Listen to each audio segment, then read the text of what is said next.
Hello guys, welcome to my channel Jhumur creations. আজকে তোমাদের সামনে নিয়ে এসেছি একটি নতুন রেসিপি নিয়ে এসে গেছি আমি, মোচা ঘন্ট। দেখো, প্রথমে আলুগুলোকে ভেজে রেখে দিয়েছি, মোচাটাকে সিদ্ধ করে জলটাকে নিগড়ে রেখে দিয়েছি। তারপরে একটা কড়াতে সর্ষের তেল দিয়ে, এটা সবসময় সর্ষের তেল দিয়ে করার চেষ্টা করবেন, তাহলে খেতে খুব ভালো হয়। তো কড়ার মধ্যে দেখো আমি স্ক্রিনে দিয়ে দিয়েছি কী কী দিয়ে আমি ফোড়ন দিয়েছি, তেজপাতা, শুকনো লঙ্কা আর যাতে দিয়ে দিয়েছি স্ক্রিনে আমি দিয়ে দিয়েছি। যখন ফোড়নটা দিয়ে একটা মিষ্টি গন্ধ ছাড়বে, তখন আমি আগে থেকে মানে ছোলা সিদ্ধ করে রেখে দিয়েছিলাম, আগের দিন রাতে ভিজিয়ে দিয়েছিলাম, তারপর আমি একটু সিদ্ধ করে নিয়েছিলাম, সেইটা তেলের মধ্যে দিয়ে দিলাম। দেখো, তারপরে নাড়ানাড়ি করে আলুটাও দিয়ে দিলাম।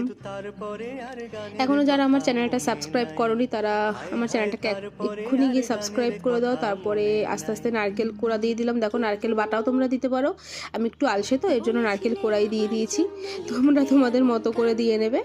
চলো, তারপর দেখে নাও, এই শুকনো মশলাগুলো আমি গুঁড়োগুলো আর কি দিয়ে দিয়েছি।